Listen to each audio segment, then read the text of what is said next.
大家好，今天呢是吃饱饭没事干。我旁边这货呢，这是一个10吨的千斤顶，就是可以很轻松的顶起来10吨的重量。现在这个千斤顶呢出现了一个小毛病，就是不管怎么升，就是升不起来。本身它能够很轻松的顶起来10吨，现在啊，直接给它放上面一个锤子，它都顶不起来。这个螺丝啊，下面这个开关是拧紧的，然而我们按动这个压杆的时候，看到没？这个千斤顶啊是没什么反应。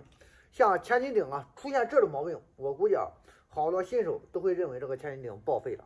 其实像千斤顶出现顶不起来，是一个特别小的毛病。今天啊我就让大家看一下我是怎么给它维修的。我们找到这个千斤顶的腰部这里，就是中间位置有一个塑料塞子，给它拔出来。拔出来呢，它是一个孔位。这个孔位啊，就是千斤顶的加油孔。按照正常情况下，这个开关打开之后，它这里应该有油流出来。现在它是没有流出来，说明里面是严重缺油。咱现在啊，给它加上油，看一下能不能给它修好。加油的话，像这个千斤顶啊，它也不需要专用的啥油，家里有啥油加啥油，汽油、柴油，什么油都行。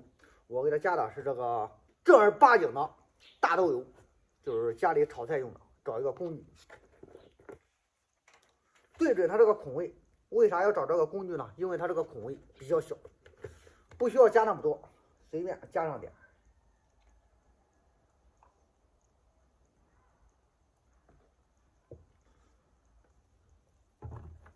差不多有4两左右，基本上就能补充它这个油量了。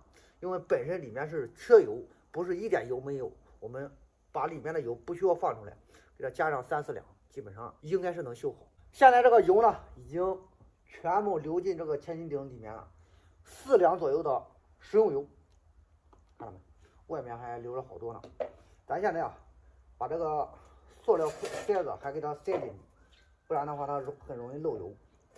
塞进去之后，用锤子砸一下。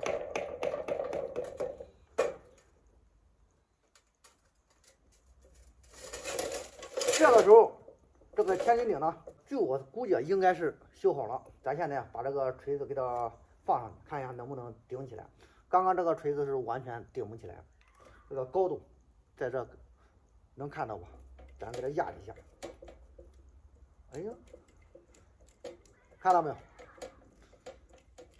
现在呢，这个千斤顶啊是能够很轻松的把这个锤子给它顶起来。现在是刚刚加过油。